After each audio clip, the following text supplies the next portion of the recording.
Good afternoon, good evening, and welcome to another of our NAV Life sessions. And tonight we have a really exciting topic. Probably we'll run into the next session as we look at yes, I can, or no, you can't, in marriage and relationships. So these are questions that we will address tonight as we go through another in our NAV Life series. As you know, our NAV Life sessions, or maybe you're joining us for the first time, is an outreach of the St. Andrew Church of Christ, where we look at issues that impact how the challenges that we meet as we navigate through life. And we have looked at a raft of challenges. This series has been going on pre-COVID. And so we have dealt with many issues that people encounter on an ongoing basis. And tonight, this evening, we actually will be looking at another such topic. But before we go into that, I'd just like to take you through some housekeeping. Maybe you're joining us for the first time today.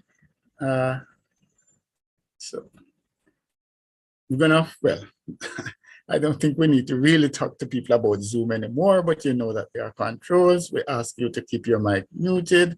You have a raise hand feature that you could ask to speak depending on where the presenter is in the presentation. You might be asked to wait until they have completed an area before we accept comments, questions, or the facilitator might ask for participation. We ask you to participate. All right, so keep your mics muted, please. Right, okay, so tonight our lead presenter is Andre Allen Casey, counseling psychologist par excellence, Christian brother, and wise man. I'm going to spend, take up a lot of the time giving him a fulsome introduction, but suffice it to say that Brother Andre brings to the table very useful information. Invite you to listen carefully, take notes, because the information that you get tonight, compliments of the St. Andrew Church of Christ, people are lining up at his office already. Now he has a full calendar next week where people pay big bucks to hear from him what you're hearing tonight. So that's what Brother Andre will bring to the table. I am Trevor Smith, and I am CEO of Success with People Academy and InfoServe, and I'm engaged in helping individuals to make a better fist of their lives. And similarly, I work with organizations to help them to do the same thing. So without further ado, I'm going to ask you to bow with me as we say a word of prayer, and then we turn right over to Brother Andre.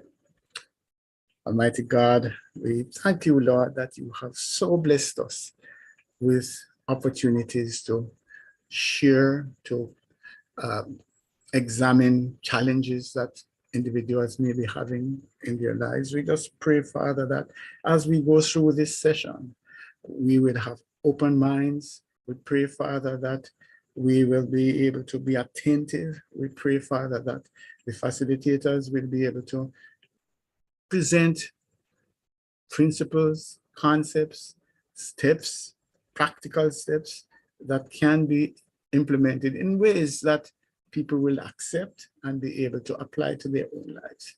We thank you, Lord, that you continue to provide us with wisdom. And we just ask now, Lord, that as we go into this session, that you be with us, guide us, and help us, Lord, that at the end, we will be blessed and we will be able to make a difference in not only our lives, but also the lives of others. Thank you again for your providence and your blessings. In the name of Jesus, we pray. Amen. Brother Andre, I Hello, have how are you turned you doing, loose. sir? Should be okay. I'm giving you all the props. Okay. Okay, okay. You can help me with the screen sharing thingy. I don't know if it's me, but I am not hearing you. Maybe my thing is, well, let me make sure that my one again. Let me. Yeah, I'm here not now. You hearing? Okay, Yeah, excellent. man. Right. Okay, we want to again thank you all for being here. Um, we are going to probably talk a little bit, and of course, I'm going to um, where Brother Smith, where if I'm saying something and you think you need to nail something, sir, come and nail it. And I don't need to give you that invitation, but seriously, anywhere you are going and you think you need to nail something, come and nail it. I think I want to finish tonight. Well, finish this, but I don't know if but I suspect that there might be a part two, but it all depends on what Brother Smith says. If he thinks that, hey, I think I can put a part two to this, then by all means. But for now, I don't know. Let us try and see if we can finish, maybe, hopefully. But yes, I can or no, I can't in my marriage and our relationships.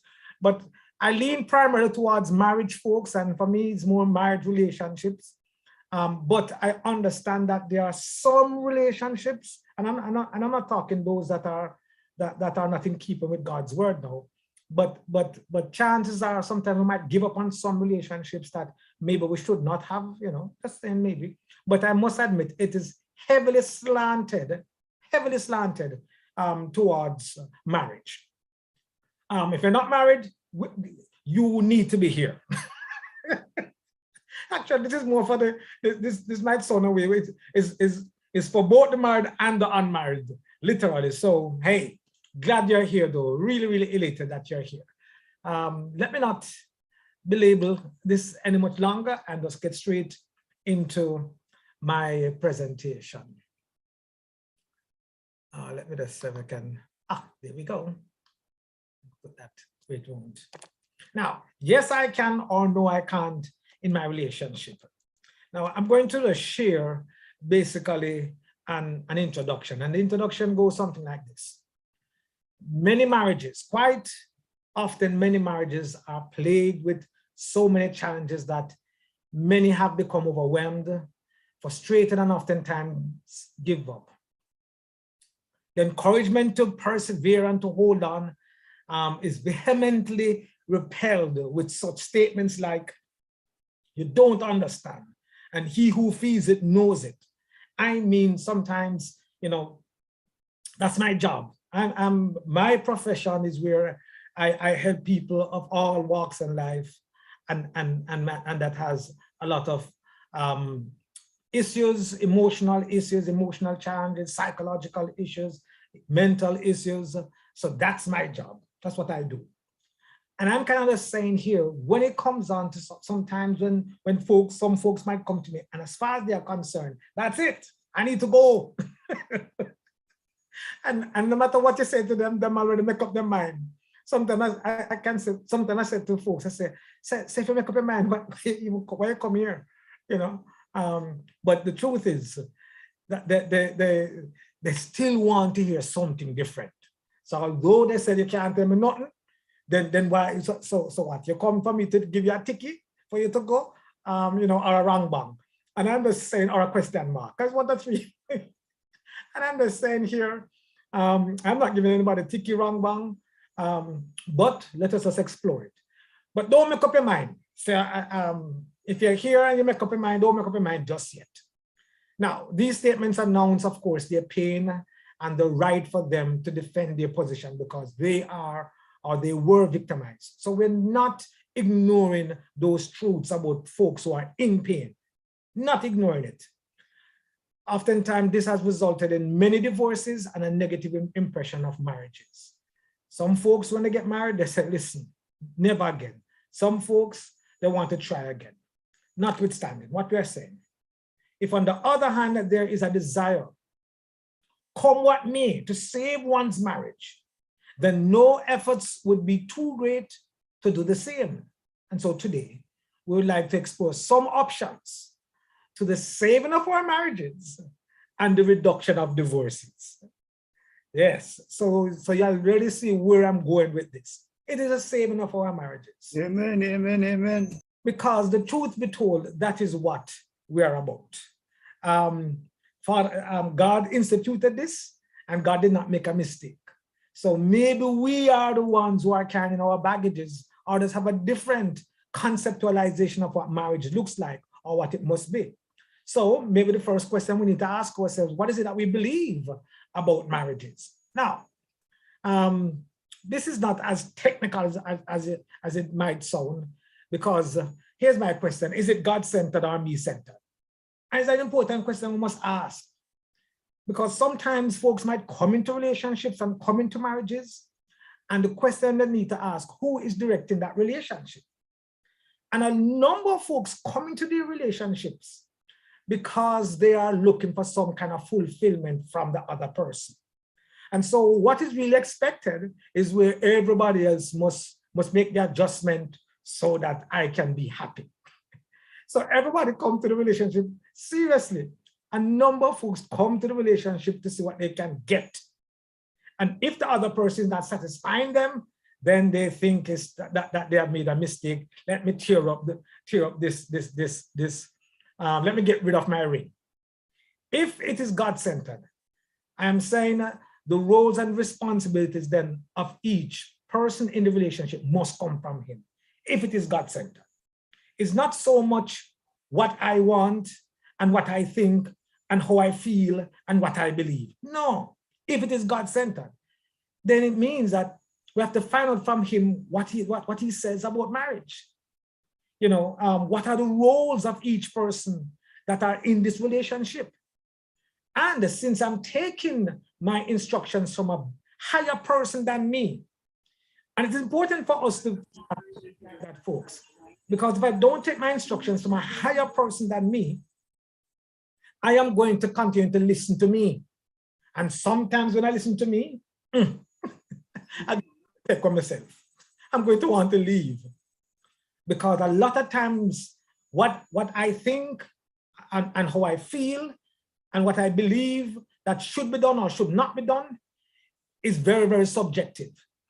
And so we really don't have an objective standard or want to subject ourselves to an objective standard that will regulate our decision-making and regulate our relationship.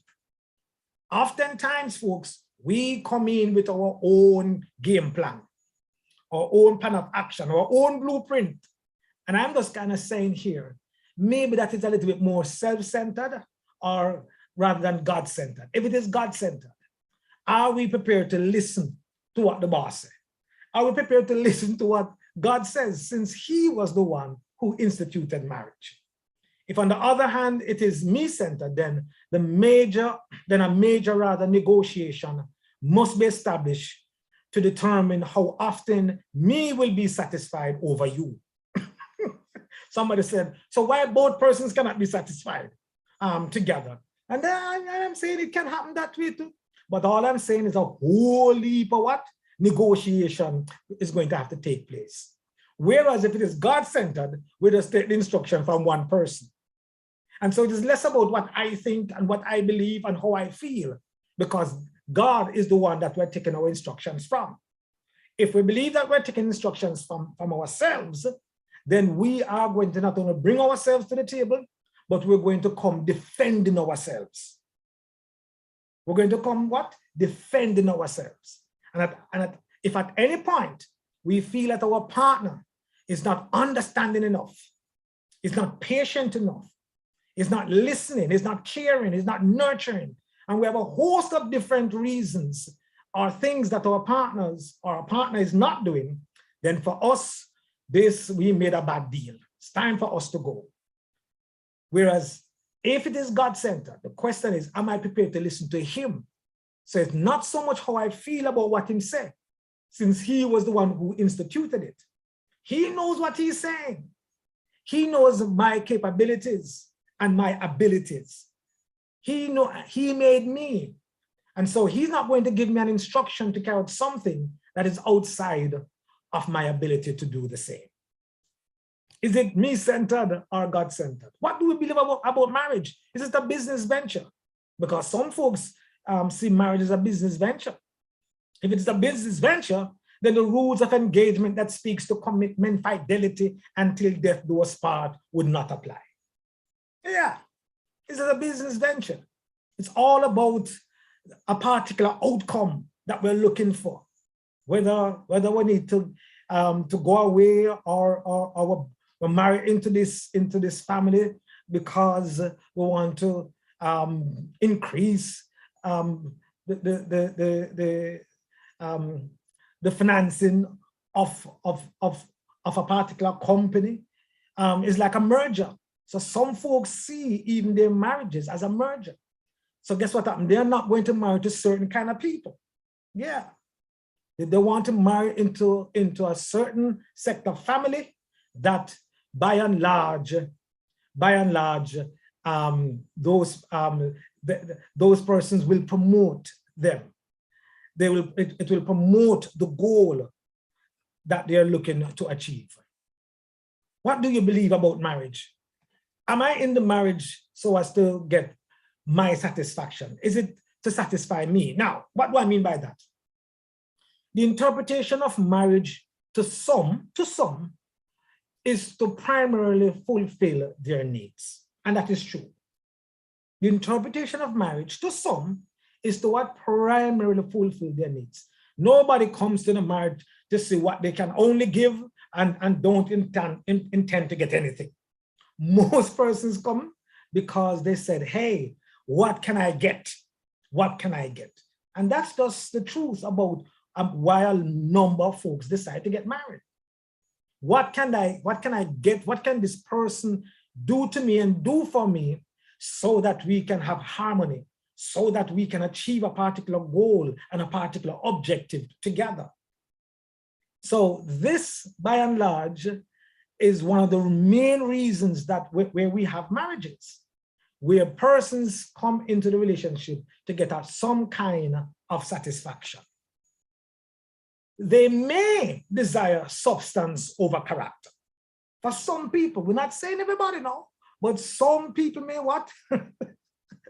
And this is where it's getting a bit technical, but some people may what? Desire substance over character. What do I mean by that? I should expect that my tall, dark, and handsome, or short, fat, and big belly, do a little cheating here and there, considering that everybody is guilty of the sin. And so you see, because the person satisfies what I see on the outside, then I'm not going to be so keen on the fact that this person must have character. No. When I walk with my gentleman and when I walk with my partner or with my wife, everybody must say, boy, your wife look good, eh? Yes, man, because it show me off. I look good because the way she look. Yeah, man, she turn head or him turn head. We have a lot of women come to the female and say to us, hey, boy, you lucky if you have a man like him. Right? And she feel proud.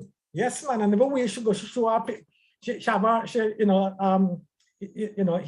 our profile. He's on our profile, right? And so when people look up on our phone, they say, why, your husband. And and they can't stop. Right? And the list goes on, right? And it promotes even lusting and from different persons. Why so? Because of what they say on the outside. I mean, wow. Some folks, say, well, I'm sorry you're married. But you waste yourself. Somebody like you forgive yourself onto one person. I've heard some of the, not me, but I'm saying those statements have been, I hear people make those statements, say, well, if you give your body to only one person, you're mad. You can't look so good and give your body to one person. Another one said, you have too much love in me. Only give to one woman. And sorry, a man said that. You have too much love in me, just to give it to one woman. No, sir. No, man, you have so much women out there want my love. Just saying. And so here it is. So we ask, what is it about? What do we believe about marriage? Do we expect that when we get married, our partners will cheat? And we just kind of wait for it? And when it happens, we go, see, we didn't know. I thought so. So we feel hurt, but we don't feel devastated. Okay, and that's why it's so easy to roll over and pass that, until it happens again, and then when we feel like it happened one time too many, we say, no, sir, stop. When we think it happened one time too many. So one time wasn't enough, because by and large, hey, because maybe for some, we wanted substance. We wanted substance over character. And what we see on the outside was more enticing than who the person is on the inside. Their values, their ethics, their morals, where cheating is not an option. And if it should ever happen, they feel devastated about the same.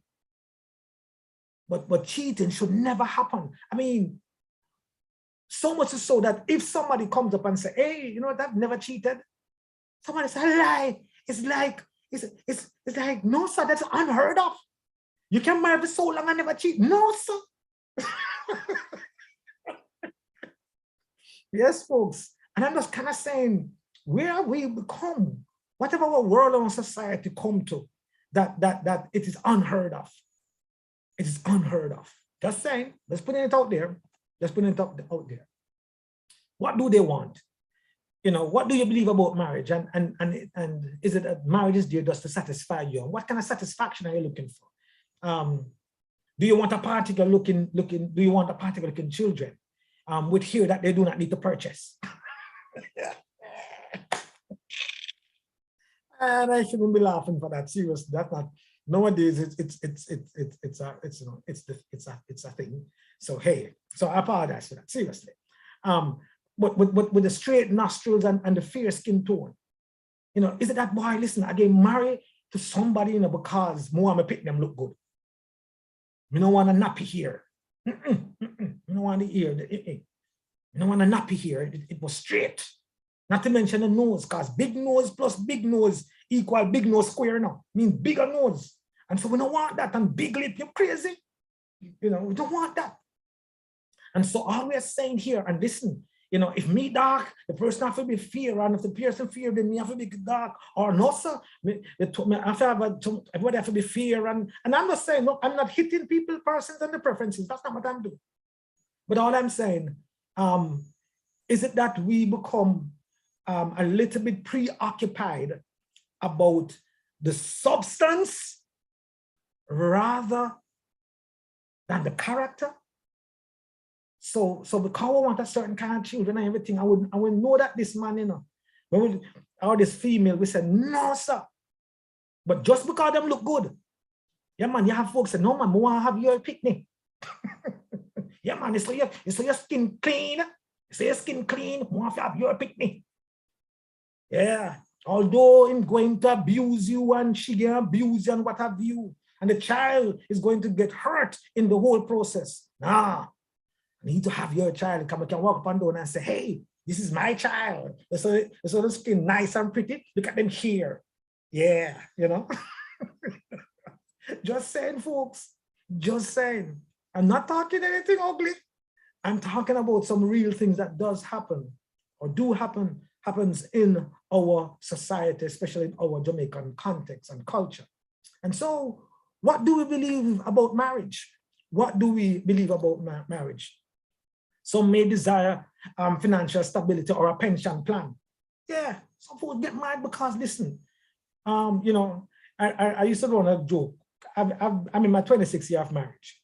And I used to say to my wife, well, she wasn't my wife then, or maybe she was, I don't remember. It was a long, long time ago. I said to her, I said, hey, Renz, poor plus poor equal poor square. No, I know it's not good maths, but hey, poor plus poor equal poor square. So me poor already, so you have to be rich, okay? All right. Anyways, all I'm just kind of saying here, you have some folks decide that listen, me want someone to take me out of my poorness. I need someone to take me out of the gutter. So there I identify, I see some red flags of somebody who might be an abuser. But guess what happened? Look at what I can get. That's right. Look at what I can get. So my next question is, who's your partner to you? Who's your partner to you? So we have just identified what does marriage mean to you. And now we're asking the question, who's your partner? Who's your partner to you? Is your partner a servant? And what do I mean by that? And I know I should have a female beside this gentleman serving, but you know, you're always on the receiving end. Is that who's your partner is to you? Where you find that you are just serving your partner? So when you come home, food are ready, everything, partner get the control, the partner get the this, whatever, partner said, go here, go there, everything. Huh?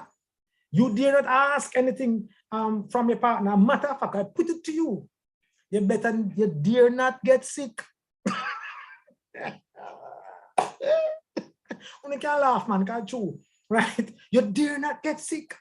Because you know, say your partner, and I said in the mind shop, your partner might get somebody else to come look after him while you sick. Not to come look after you. You need to hold up and get better. Call your mother. I'll go to your mother's house. Oh, golly, I don't know why I'm finding this so funny, but let me move on. So, you're always on the receiving end. Is that the case? You know, are you a servant? Who is your partner to you? You know, you complain incessantly about what you are not getting since technically you're married to your mother and your father. Now, can somebody, please, you only have 1 minute to explain this to me. Anybody can come on and explain this to me right now. Only 1 minute, please. Don't answer the question or anything. You're just going to explain this statement to me quickly. What does that mean to you? Quickly.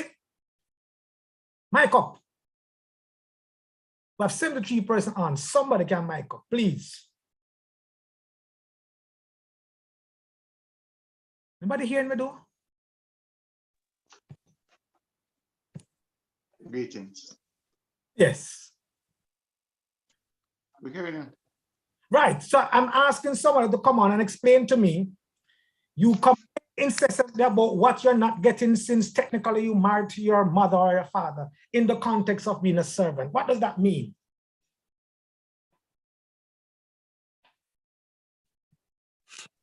I think it means, good evening, everyone. I think it means that the person is just doing, and they're not getting anything in return. And as a result, they feel like a slave in the business. And this is not, or in the marriage, and this is not what they technically signed up for in the beginning. Okay, very, very good. But how do you know incorporate this mother-father thing?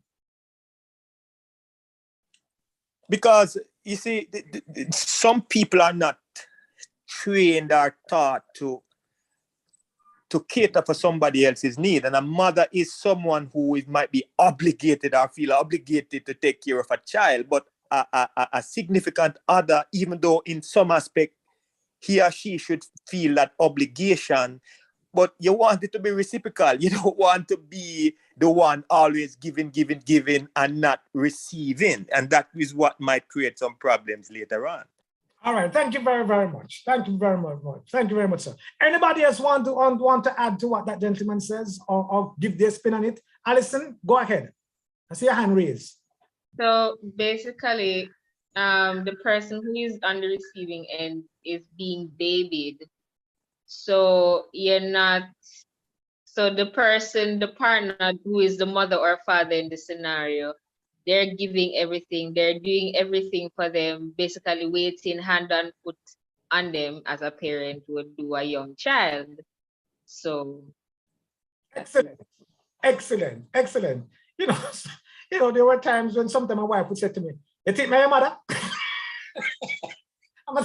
Sometimes I said to her, "Mommy," she said, "I beg your pardon, my name is not Mommy." You think my mother?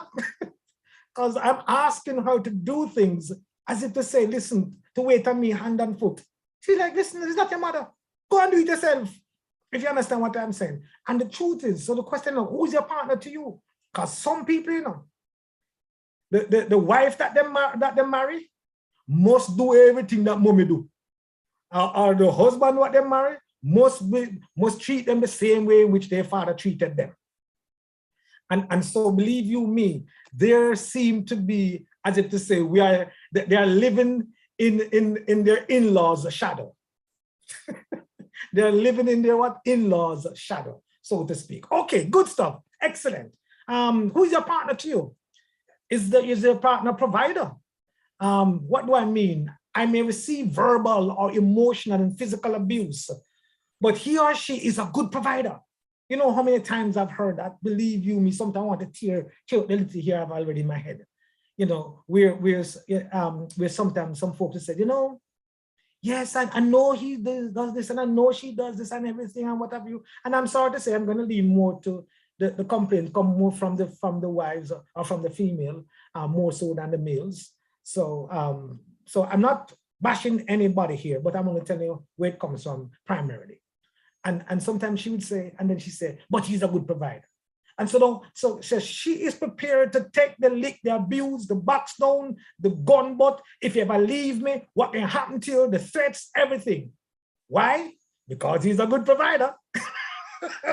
I'm just saying, wow.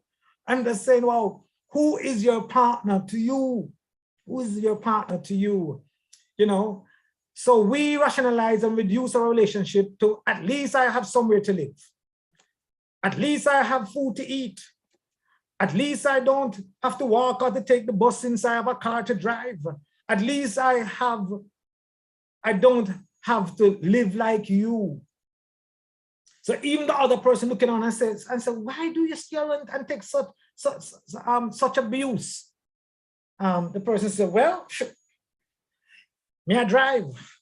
I may have someone to live. Send me key here. What do you have?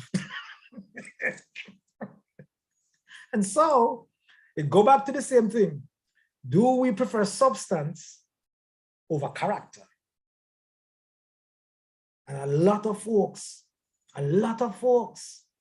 especially if our context is one where things are important to us because we grew up into a context where we didn't have much.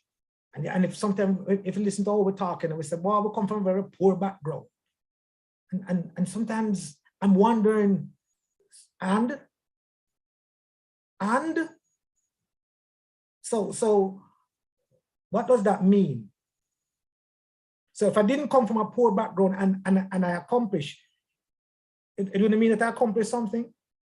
So my accomplishment is more valued because I didn't come from as poor a background as you. I mean, and I'm not knocking it, I'm not knocking it.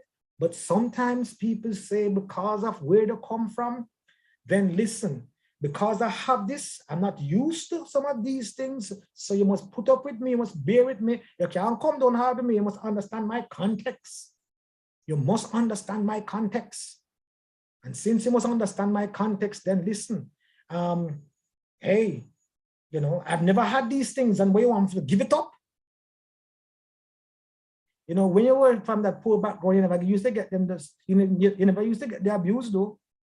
Just saying. What is more important to you now? Is it that your poor background is driving you to feel like you have to have these things? It's a question. I'm not saying I have the answers, just a question. Penny for your thoughts though, I hope. Let me move on. The questions are already coming out. Who's your partner to you? Is he a companion or is she a companion? What do I mean by that? Settling for you is better than being alone. It's amazing how many folks decide that, but listen, I get old, I remember my wife and her friend, I remember both of them had a conversation with each other. And they were determined to either become nuns or don't marry at all, because they were not going to settle for less. No, they were not going to settle for less. And unfortunately, you know, you have a lot of relationships that are, the truth be told, so while they are not joined in holy matrimony, they behave like husband and wife.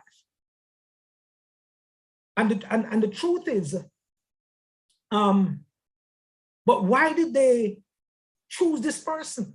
By and large, a lot of folks have settled, you know, because they're afraid of being being alone, or don't want to be alone. They think it's a crime to be alone or to be single, or because they see everybody else around them have somebody, they need to have somebody too. You know what? Let me not jump ahead of myself. We're talking about who's your partner to, a companion. You know, he was not my ideal choice, but he was around and he liked me. Who's your partner to you? A companion? She was not really my type, but it looked like she could be a good mother to my children, because she be humble. You know, she never show off and go on like the other woman then. You know, she was humble. As a woman like that, I want. She's not my type, you know. Don't get me wrong, you know. Not my type, you know. She's not my first choice, you know. But at least we know she's not gonna run. She's not gonna run like other women. So the woman that I like might run around. But because she look humble, yeah, man, we work with her 1 year. Because she not gonna run. And so who's your partner to you? You know, who's your partner to you? And why did you make that choice? These are important questions. You know, I knew that this person had a checkered history, but I still took a risk. Huh? Yeah, we know that, you know that seriously, you have some folks, amazingly, that will come, you know, that are in my sessions, that in our sessions, I should state. And they would say things like, I don't know where she's going on like that for. She know how me stay. She know, say, why, me not a man who just stick to one woman. She know that. Or she knows me to have some other women out there. You know, just heard about how somebody, a well-known person passed recently, and that person had 30 children. 30 children. Come back, me left eye. Anyways, we can move on. You know, and I had another friend who that boy, is just meeting some other relatives of his and brothers and sisters. Just saying, I'm just saying, wow. For me, wow, I'm just saying, wow. We need to understand who is our partner to us. Who's your partner to you? Why do you feel like you have to choose this person? Is it out of desperation? Why you feel like you have to make this choice? You have seen the red flags where this person is concerned. You have seen how this person have been in and out of relationship and how they have treated women in the past, men in the past. And because you're getting too old, and because you want somebody, and everybody's around, you have somebody, your friends, them, everybody married, and everybody, and boy, I'm getting old, and I'm gonna have nobody. So you just settle for who? Wheelbarrow? I want to turn into a Benz? Just saying, really? Folks, that is not a lot of wisdom.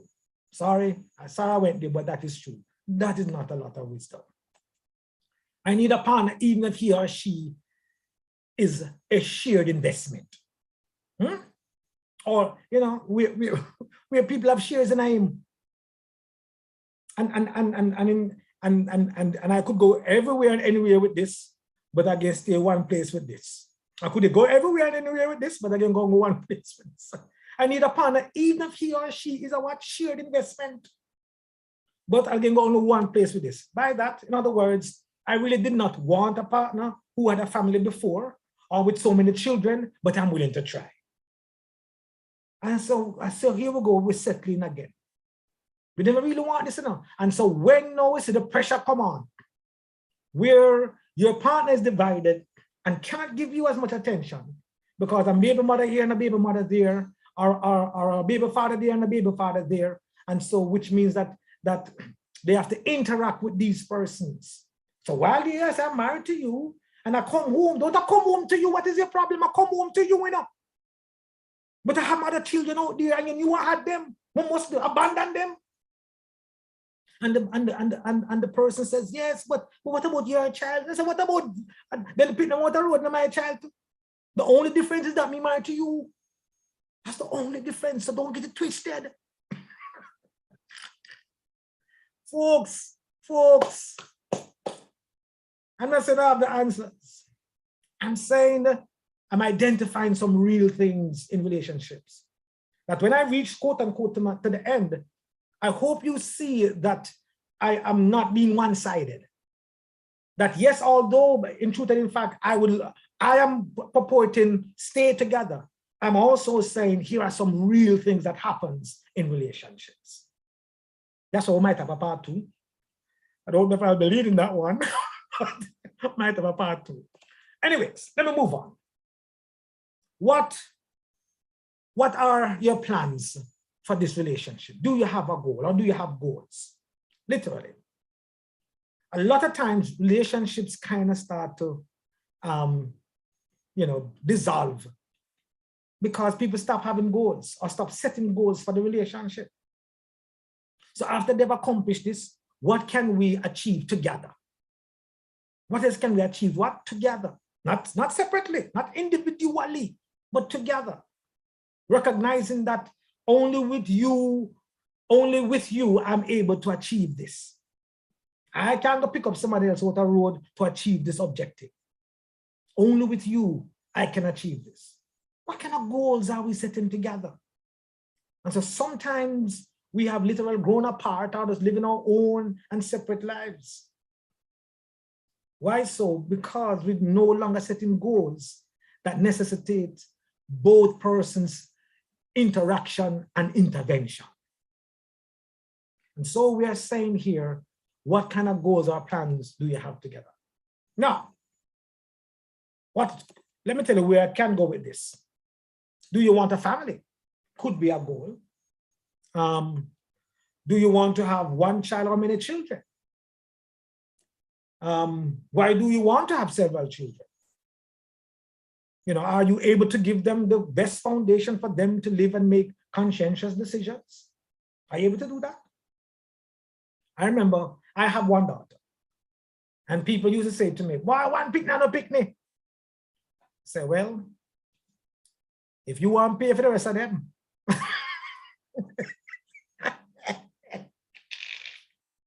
if you want to pay for the rest of them and give them the foundation where they can make conscientious decisions and have a stable head where nobody don't feel left out. The middle child syndrome or that syndrome and all those things. And with the last child end with the first child, and the first child have to turn mother and father before them reach 13 years old. Not knocking it now. I'm just saying these are some of the real things also that happens. The question is, have we planned it, or is it that everybody's a mistake? Buck up. Why have we never planned? Why have we never know? Why say? And so your third and fourth and fifth and sixth and seventh, you're just one mistake after another mistake. Or sometimes you not stop till you get your boy. We can't even provide properly for two. One time there was an ad, two or too many, something like that. I remember a long time ad, something like that, right? on TV. Two before too many, or something like that. Right? You said 2 is better than too many. 2 is better than too many. Thank you very much. Thank you very much. Two is better than too many. Yes, man. And you see it, I'm just telling you, it's not yesterday they were doing this thing here. But soon give a chance, Cynthia. Give me a second here. And so all I'm just kind of saying here, folks, we're asking the question, what are your plans for your relationship? What kind of goal do you have? We necessitate both of you working together to achieve it. Where you feel you can go out a road to find that person to achieve that goal. What kind of plans? You know, how many children do you plan to have? You know, do you have a foundation that if you have 300, everybody feel good, everybody feel nurtured? There was a time, by the way, where our grandparents, you know, had out their lot, as the saying goes. But you know what? What was equally amazing?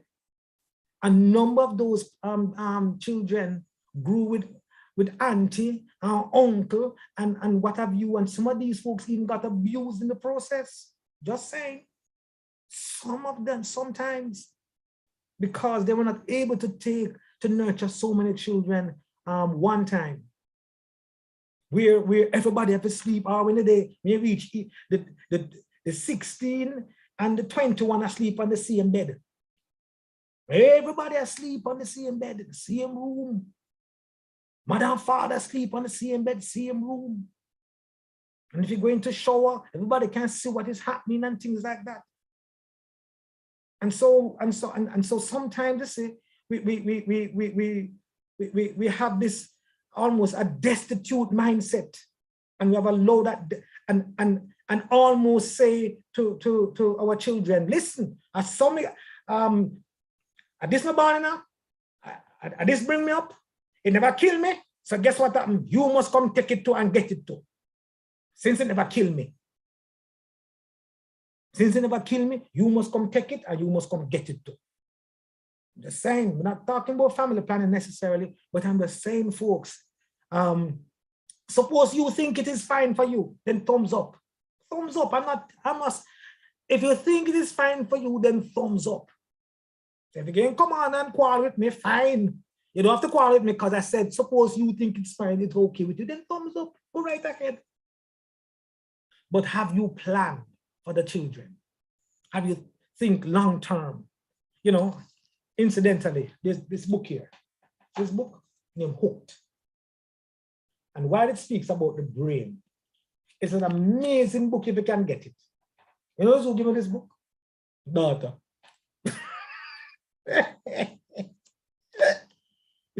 Yeah, man. And one thing she identified from the book to me, she says, listen to me.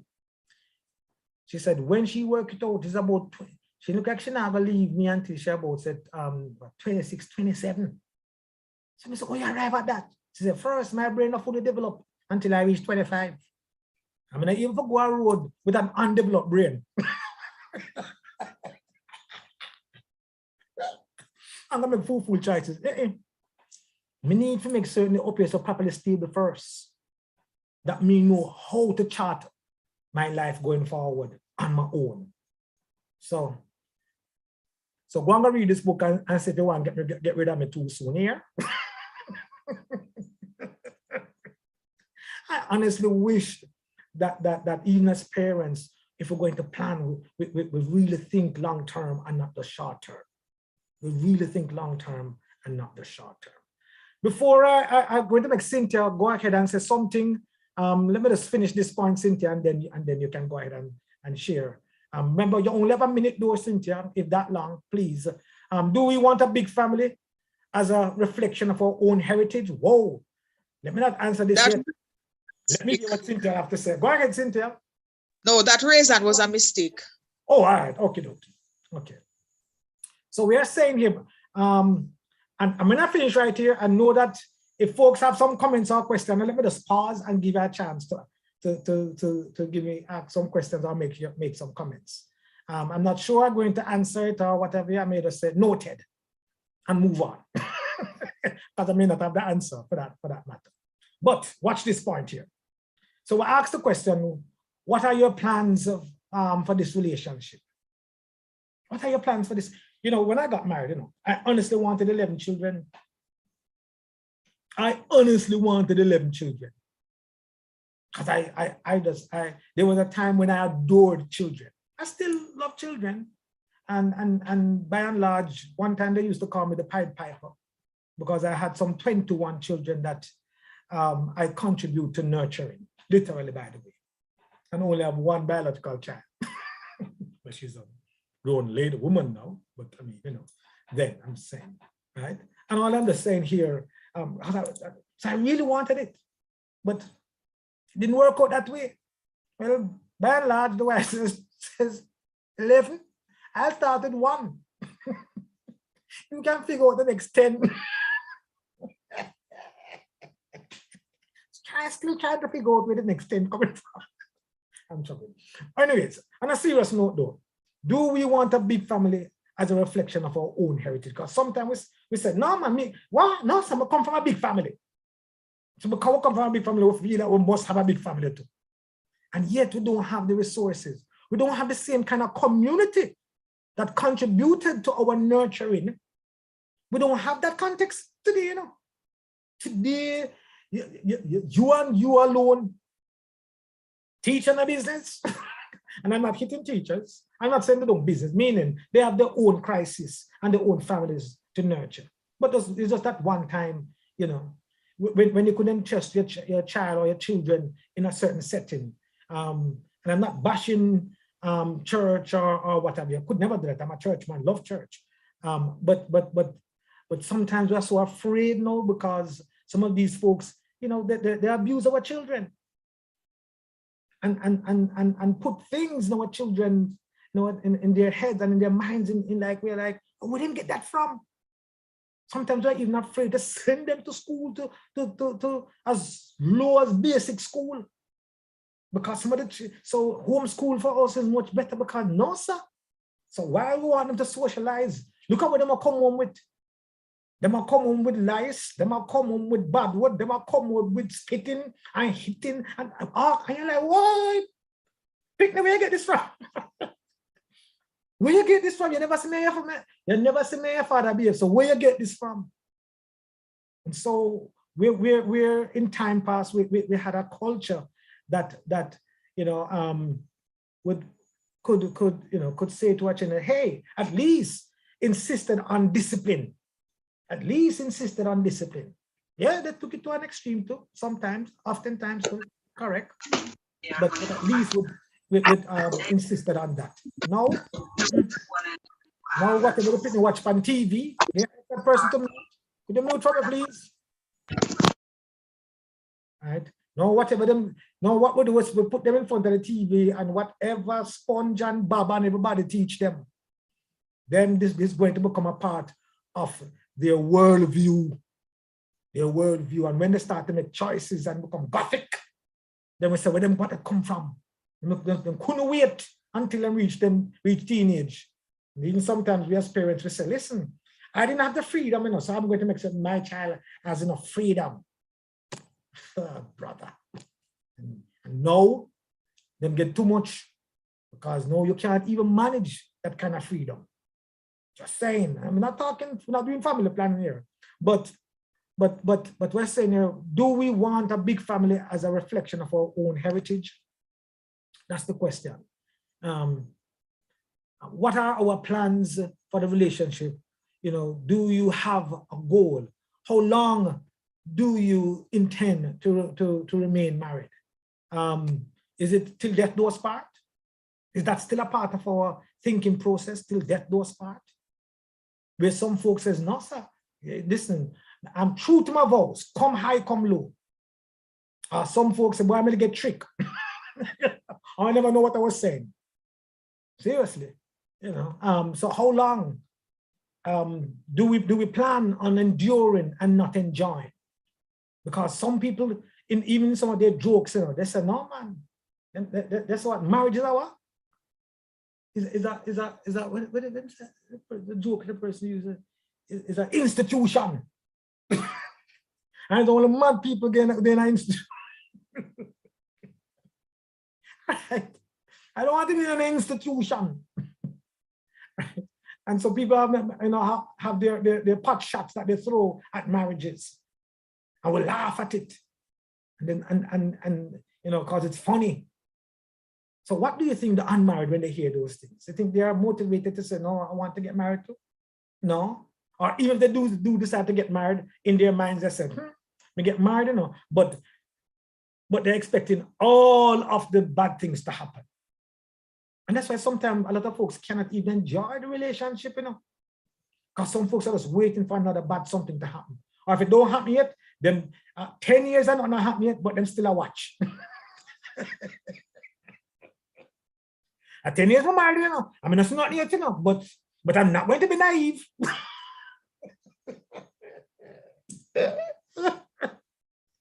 I'm sorry. I shouldn't be laughing. That's not right. That's really not right. I laugh, but it's not funny. Honestly, it's not funny, really. So do you plan on enduring and not enjoying your relationship? Is that your plan? No, that's a question. Is that your plan? But not only that. Or do you want help to part? Yeah, because some folks says, okay then. Okay. Since till death do us part.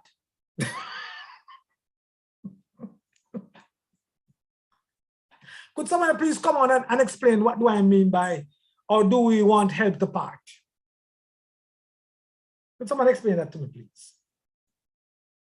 Is that right? But maybe I don't know what I was saying. Can somebody kindly come on and explain what could be meant by that? Or do we want help to part? Keep it in the context though. How long do we intend to remain married? Well, it's a very tough thing, I know that we can say people should part, but there's a whole lot that actually goes into parting, We're talking about assets, we're talking about kids, we're talking about visitation, we're talking about losing a whole lot than just, and talking about the money in terms of parting. So I think in a lot of cases, people really don't know how to part, and they figure that they have to cope. And this is one of the reasons why I hope you can really break that down in a way where people can see the pathway to take.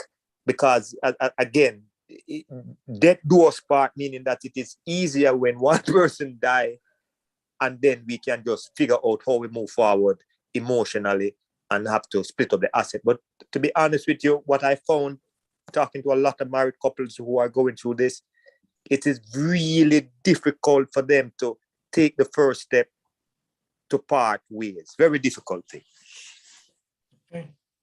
Good stuff. Anybody else want to make a comment on this? Or do we want to help with parting? How long do we intend to remain married? Or do we want to end? Or do we want to help with parting?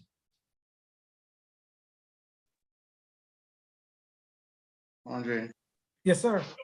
Yeah, hi. I don't know if my understanding of till death do us part means that you should be in it for the long haul. Well, yeah. Well, remember that's so what we have here. How long do we intend to remain married? Is it a till death do us part?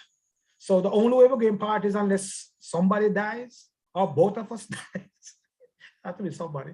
Or is it that you say, or do we want help with parting? Is it that the relationship has become so toxic that, listen, man, I need to go. And therefore I need somebody to understand my context, why I need to go. So I'm going to be very selective. All right, so I'm giving my answer then. So I'm going to be very selective as to who I speak to. Because I have to speak to somebody who is going to be quite understanding for my decision making to go. So do we want help with parting? That's what I mean when I make mention of that. Okay? Okay. Okay. Let me move on. Let's mic up. Let's mute your mic again for me, please. what are your plans for this relationship? Do you have a goal? You know, do you have a goal? Same thing. Do you want to build a dynasty? What do I mean by that? What kind of heritage would I like to see promoted and practiced long after I'm gone? That's what I mean by do I want to build a dynasty? You know, what kind of heritage do I want? Is it that you say, I want an Allen Casey clan to go on? So listen, so I'm going to have, I need to have about 3 sons. So I saw my name, no, you know, my name dead.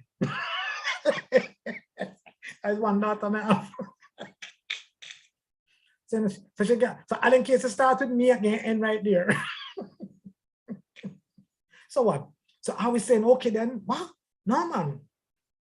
This name we need to, everybody need to know this name. We need to where you know, have about 5 men. I will know the name will live on after I'm gone.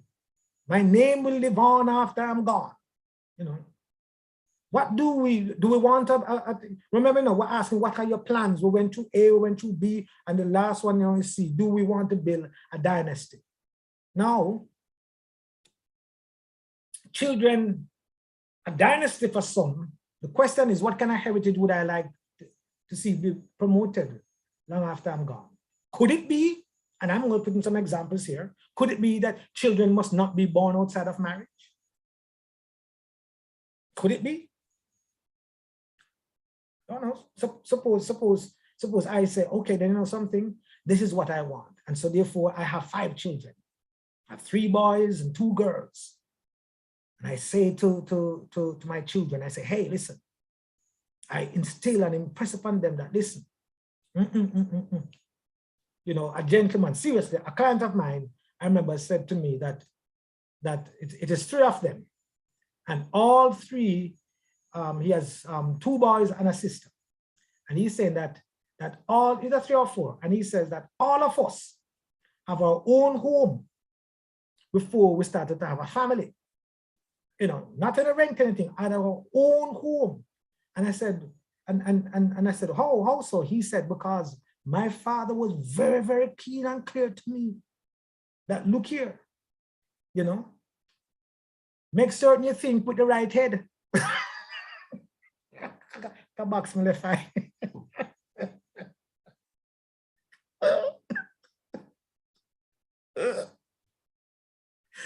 I'm sorry. Can move on. Look, I was leave that alone. I'm moving right along. Yeah.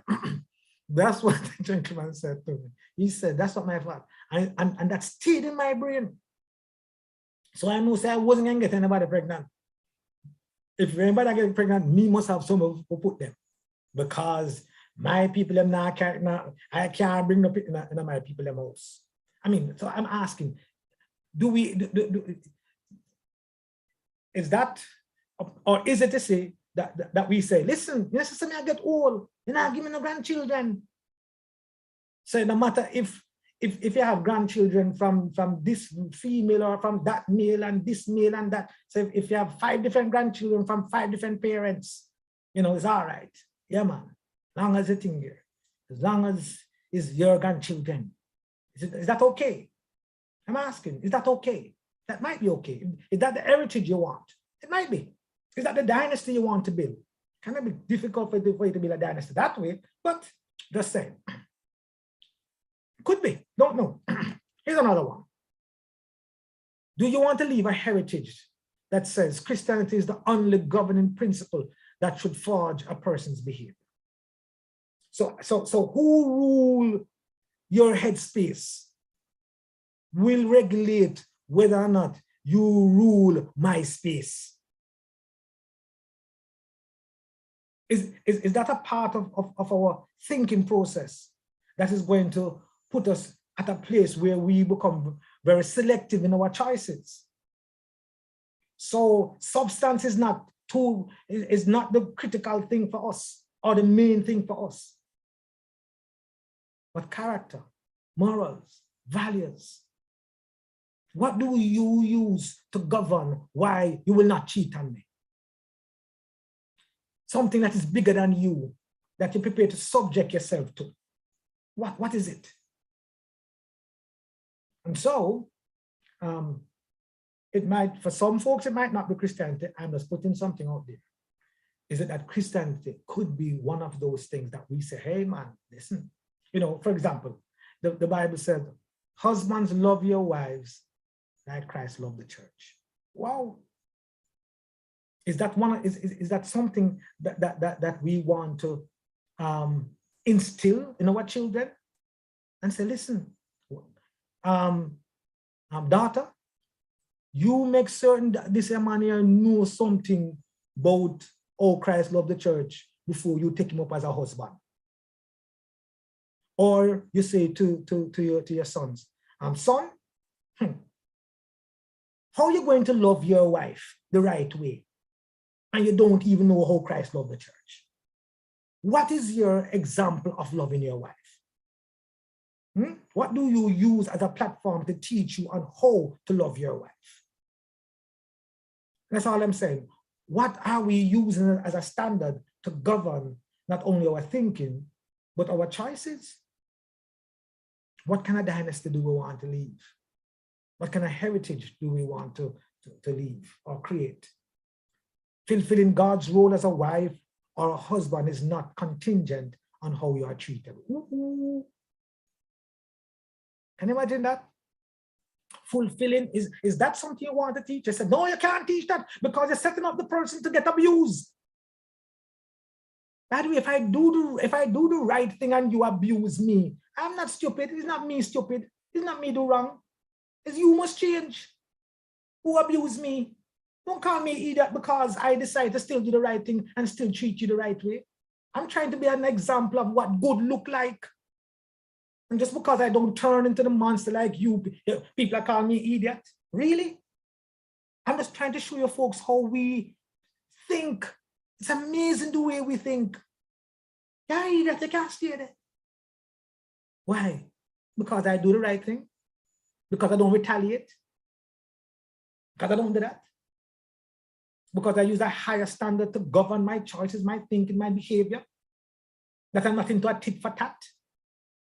Because this is what I saw in and from my parents as far as what good and loving, what love really look like. And because I want the same for myself.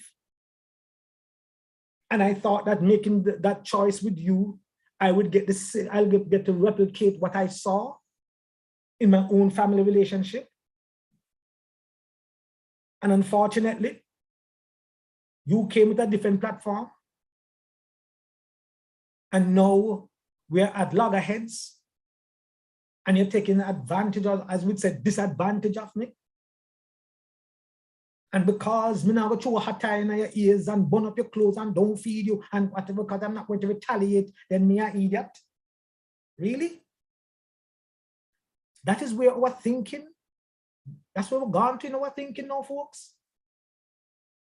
So I'm just saying now, do we want to build a dynasty? What do we want to leave? So when we say we want to, what kind of plans or goals we have for our relationship, for our marriages? Let me hurry up here now. Or maybe I should stop right here. I think. Let me hurry up here because I'm not going to be too much longer. Not going to be too much longer. Are there inhibitors though to remain married? I think there are internal inhibitors. So I'm not going to spend a lot of time on this because I think they are self-explanatory. But are there inhibitors? Do we find that we ruminate on our pain? Sometimes the reason why we find it difficult to remain married, is because every waking moment, our conversation piece is about what is wrong with the person and the amount of pain that I'm in. But you know how we futurize it? That's how we futurize it. We say things like, you know how long we can stay in this? Not another day. You don't know if tomorrow it's going to change. You know, so you don't know if tomorrow things are going to change. Oftentimes when things change, it's not a gradual change sometimes, sometimes it's an immediate, something happen, something drastic happen. When the drastic something happen and the person realizes that they have to be overtly reliant on you, then rather than accost you, them end up a thank you. Something can drastically happen. We're not naming it or calling it. We don't know, but we're saying sometimes something drastic can happen. Sometimes there are times in which it happens over time. Yes. Most persons though want the change immediately because their past experience does not give them any hope that things will get better. And that's why they need to make a decision now. Ruminate on your pain and they futurize it. They carry grudges. Yep. As long as I live, as long as I live, I'll never forget what you said to me. 15 years, 50 years of marriage, and you're still saying to your partner, as long as I live. I'll leave it alone. Maybe the part two, matter of fact, I'm going to mention some of these things. Doesn't look like I can finish, but it might mean that we have to come back and go back to some of these very things right here. We will see. Lie to our spouses. These are some inhibitors, you know, for us to remain in marriage.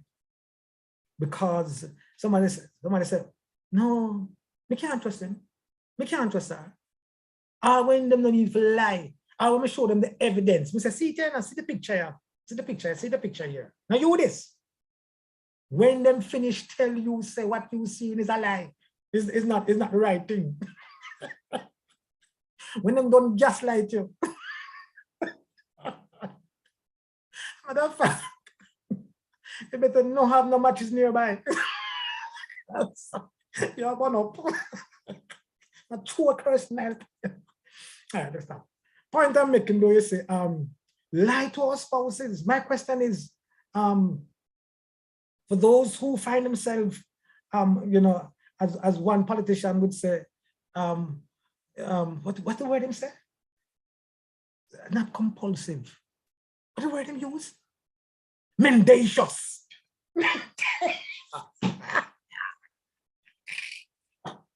I'll leave it alone, right?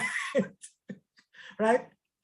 All I'm saying, for those who have a problem with speaking the truth, okay, don't put yourself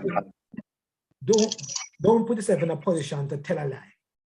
If not us, who are they going to trust? Somebody was saying something. Do I? Okay. Let me continue. Maybe I shouldn't. Some inhibitors. You know, put down your partner. You know, what we say and how we address each other. All right, you know what? These are just going to be introduction to possibly a part two, if you know, to possibly a part two. So let me not belabor it, since I think that we're out of time in terms of giving you some chance to ask some questions. Compete and compare with each other. Sabotage ourselves emotionally, spiritually, and physically. You will need to take the best care of you so that you can share the best part of you. Make yourselves the victim. It should be, how can we win rather than why do I have to lose? These are some of the inhibitors. The internal, we have some more internal one. It is easier said than done. And we have the information that goes with that. We won't bother revisit that. Here's another internal one, an internal inhibitor, giving our feelings too much power. Again, we have to come back and talk about these things. And we talk about these statements that are made also.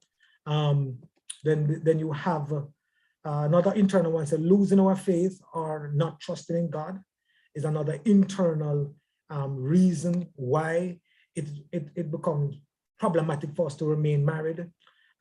Lose our faith, we lose hope, and we definitely don't understand the full conceptualization of love.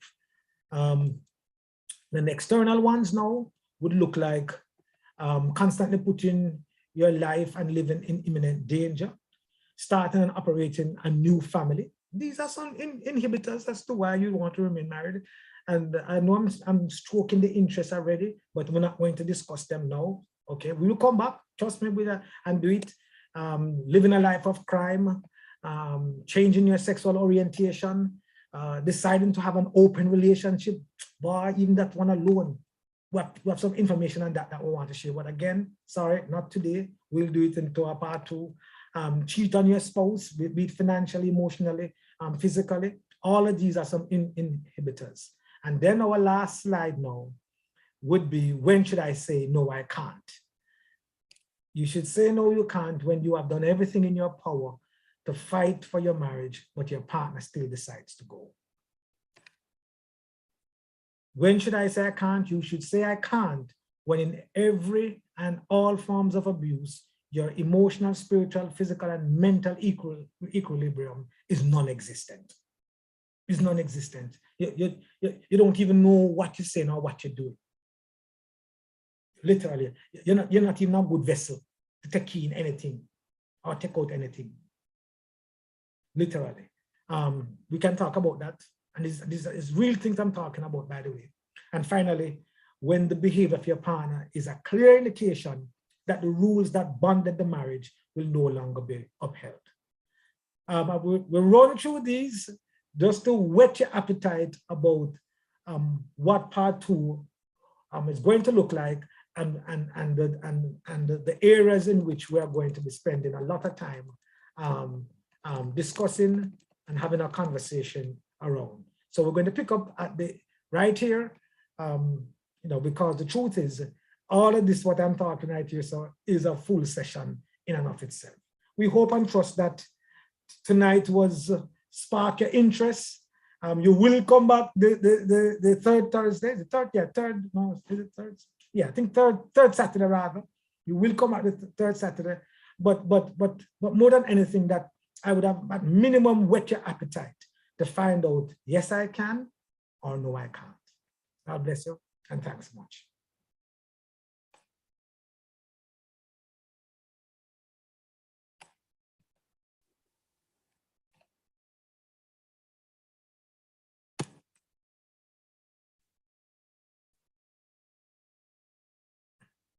Okay.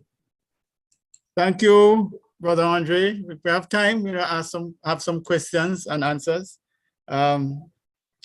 Just want to emphasize again that we'll be looking at the third Saturday. Please put it in your diaries from now. I want to tell you that there's going to be a part 3, because I want to also examine some keys to navigating challenging relationships. So I'm going to look at that as well, which would be the first Saturday in April. So we booked out at least the third Saturday for sure in March. Now we're going to be doing the second part of this, and the first Saturday in April, we want to look at some of the keys. So yes, leaving is potentially an option. We will talk about that more next week, but definitely we want you to stay. And so we want to look at that as well. But Andre and I would look at how you can actually navigate challenging relationships, because relationships can be challenging. People have issues, but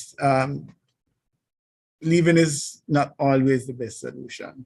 And there are ways to ameliorate the situation so that it can be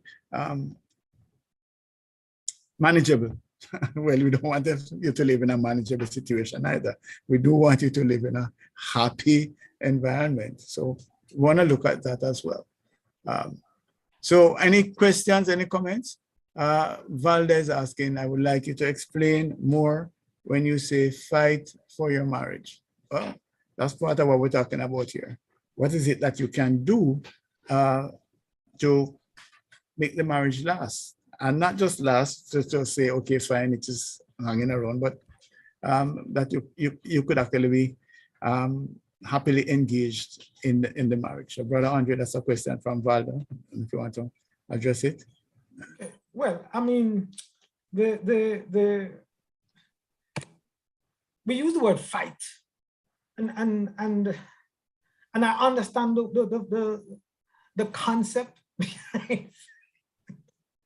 But what about, but maybe we can use some different terms so that it doesn't feel overwhelming. So that the person who feels that they are the ones that are fighting for the relationship, it doesn't feel too overwhelming. So if you say, so you can possibly use terms like, you know, how do I, and I'm saying this, by changing your terms, it can amazingly change your approach. So if you think I'm fighting for my marriage, maybe we can say, you know something, I'm doing my best to be an example of being the best wife, or the kind of wife that God would want me to be. Okay, because remember, you know, I'm inviting us to kind of look beyond, to learn then, to sometimes, there are times in which we can look beyond our circumstances and find out if our faith can help us to manage those circumstances. Have we allowed our faith to help us to manage those circumstances? Some folks have, unfortunately, have allowed the circumstances to kill the faith. And so once you no longer have a particular belief, then you're going to give up the fight, so to speak, right? And so you see, I'm just saying here, you see, maybe one way of, to use back your term, then fighting for the relationship is to ask yourself, is to say to yourself, and I mean, can I what kind of example can I be to this person, to educate, to teach them about what good living look like? What kind of example? You know, do you see sometimes the stresses that you are undergoing as a mechanism for you to educate the person? And that's all I'm asking. It's just one way. If you decide that your circumstances are such where you still think you can fight for your relationship, then rather than look at the word fight as something that boy, you might lose or not, or it is too, it takes too much energy from you. Maybe you can look at it as, you know, I'm proud about the steps that I'm taking, the things that I'm doing, that I have made. Why so? Because I am educating my partner about what is an appropriate thing to do in this given situation. And I'm not losing my faith as a result of it. Just saying, it's just one way. I'm not saying it's the only way. There are myriads of things we can put on the table, but I'm just putting that out there as one, just one. I heard another one. Finish. 1 second. Okay, go ahead, Carmen. I heard someone mention instead of fighting for the marriage, they said they are pouring more into their marriage. See, the same. Yes, okay. Thanks, Carmen. I see your hand, Rudolph, but just go further on the discussion about the fighting. Earlier, 1 second, Rudolph. 1 second, Rudolph. Just 1 sec. Just 1 second, please. All right. 1 second. Yeah, I'm just saying that it goes back to the discussion that you had earlier. I see people put it as a joke about life sentence or being in the institution. That also has to do with it. If the mindset, you know, if you see the marriage as something that you had committed to for life, let's just say, then you want to be able to honor that as well. So that mindset, that would have some dynamic as to extent to which you throw up your hands as against the extent to say, okay, fine, you know, we made this commitment and we want to see it through. So that also gives you a sense of satisfaction. There's some benefit from honoring your commitments to yourself, to God, etc. So there is a psychological advantage as well to, if you want to call it fight or whatever it is, but honoring your commitment. So that's another angle to look at it. But as I said, in the next weeks, we will look at how people can, in fact, navigate. I prefer to look at that rather than to fight their challenging situations. Sorry, Rudolph, go ahead, please.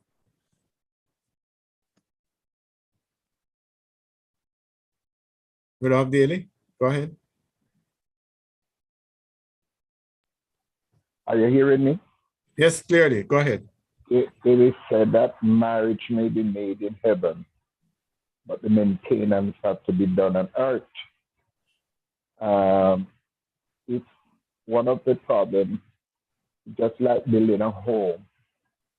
If you build a home and you do not take care of it, it will fall apart. Some of us need to go back when we first met the individuals or partners, the things that we normally appreciate the partner for, we have dropped it out completely and we have ignored it.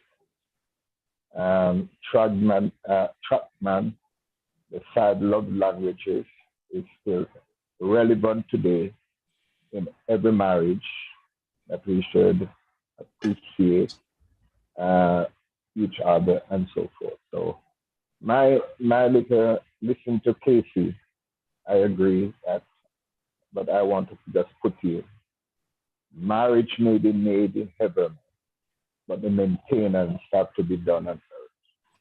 This is just a little thought that I have. Excellent, brother. Thank you. Thanks much. Excellent.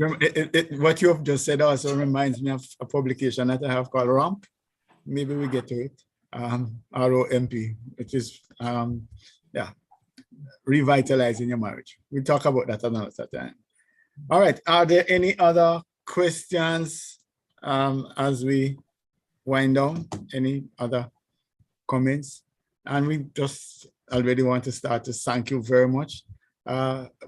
Want to definitely ask you to share if you have got any value from this. We're asking you to share with others.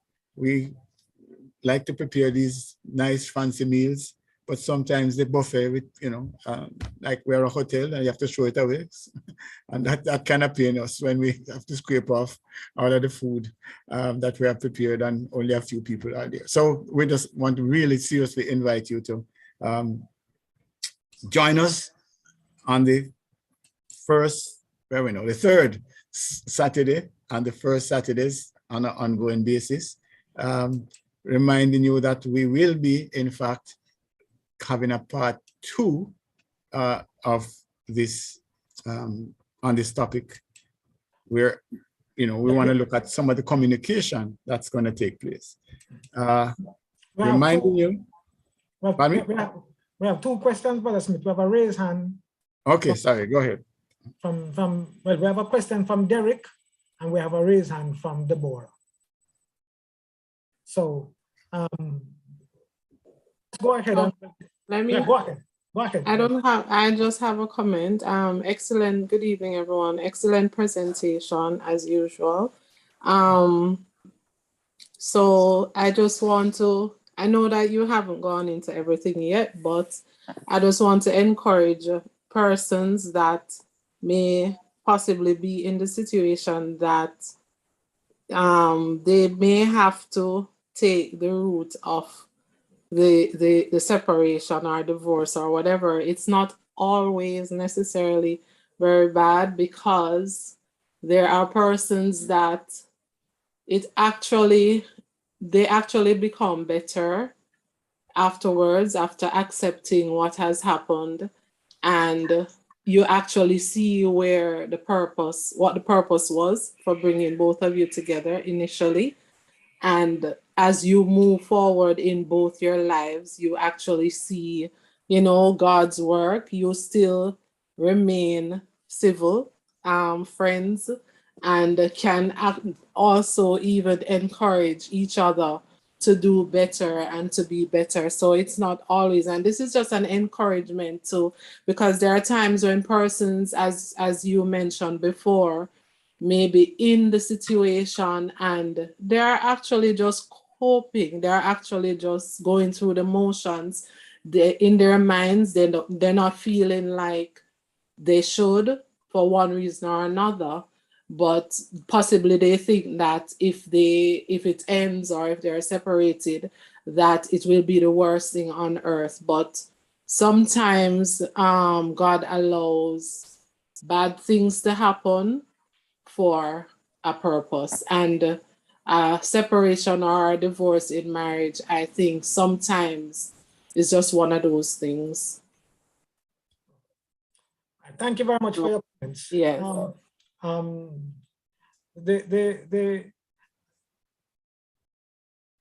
Noted. Let me answer that. Answer noted. We want to have a further discussion on this. Remember, yes, you can, or no, you can't. But we want to ensure that before we say no, we can't, we would have explored everything and have done everything in our power, and even outside of our power, but ensure that you say that at the end of the day, we are not just following the status quo, or we are even just following our feelings, because a lot of times, with all due respect, a lot of times, a lot of folks, even after only, and a matter of fact, those are in the minority. What you've just mentioned is really in this minority of folks who are still not struggling as a result of that kind of separation. Only in a small minority. And we are saying also, could we, because remember my introduction, if you can, I don't know if you were there at my introduction, I am trying to stop divorce. So my intent is not to bring about a separation. My intent is to see if we can save marriages. That is the primary intent of what I'm sharing, by the way. So let me just establish that point. Notwithstanding, does it mean, so because I have a part and a section where I say, when do I say I can't? So we have that part there that speaks volume where yes, you better run. And one can find value in so doing. Yes, thank you very much. Can we take this last one, or we can't take it because? No, go ahead. But it's two actually. Why? What is that? Feelings change in marriage. We must stick to the facts. Somebody says, come on now, sir. Feelings change. In marriage, we must stick to the facts. Let me leave that alone and go to the other question. And the other question was, how would you advise someone who is considering prenup as a viable option? I do have any A laughable one. Seriously. I don't have any information on that one. Next meeting, I'll answer that one. I'll try and answer that one. I'm not prepared to that one might be a little lengthy, really, but I can't answer that one right now. Seriously, that's the honest truth. Okay, that was the last one. We've gone over what time? Okay. All right, we're done. Is that?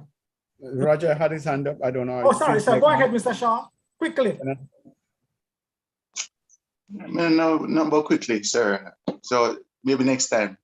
But all excellent right. presentation, as per usual, sir. All right. It was good, refreshing. Okay. Thank you. All right. Next time. Thanks. All right. Okay. Mhm. So thanks, Brother Andre. We just need to wrap up now. Just give you some notices. Remember, we are on the 3rd Saturday, the next session, and then the first of the month, we will continue with that. Reminding you that this series is an outreach of the St. Andrew Church of Christ, and we want to invite you to join us in worship. We meet at 77 Red Hills Road, And we also have the services online using this very same Zoom link with the password 77123. We also have a Bible class at 11:15 on Sunday, and on Tuesdays at 6:30 p.m. we have our Bible class online as well. So we want to just thank you, really appreciate your presence, and looking forward to worshiping with you. If, and we hope that this is a positive if you would like to have a study, if you want to have issues clarified with respect to a walk with Christ, anything with respect to the Bible, please send us an email here, info@successwithpeople. Sorry, oh my gosh, there we go. It's like autopilot. info@centerchurchofchrist.com, and we will arrange to have the discourse set up with you. Thank you again, and may God continue to watch over you and bless you. All right.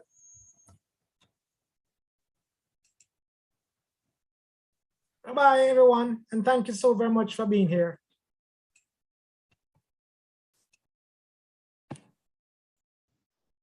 Thank you for a great lesson.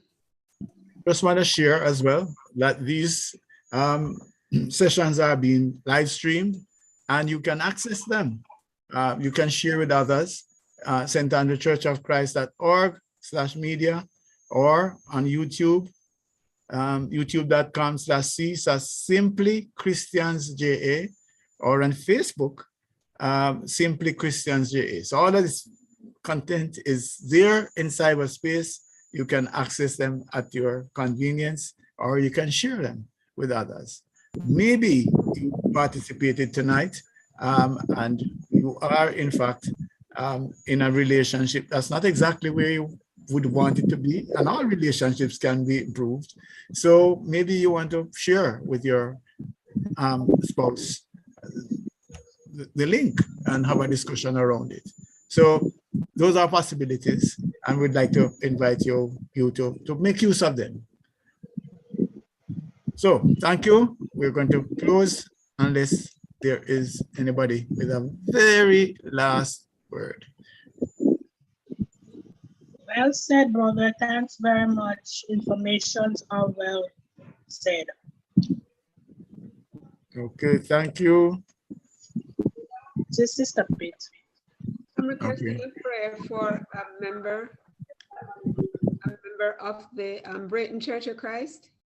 Her name is Carmen Noble, and she just had some surgery, major surgery done. So if the church there would pray for her, that her health would be restored in good time. So she, as she mentioned, she has a lot of work left to do in the church, a lot of things to do. So if God would restore her to her health as soon as possible.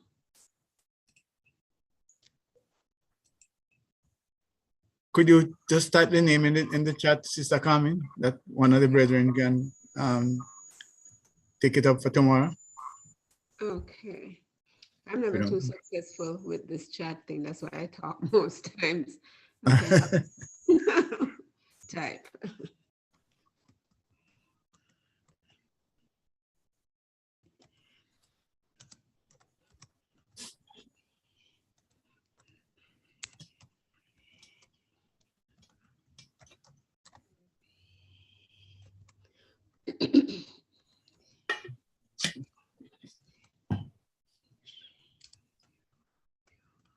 All right.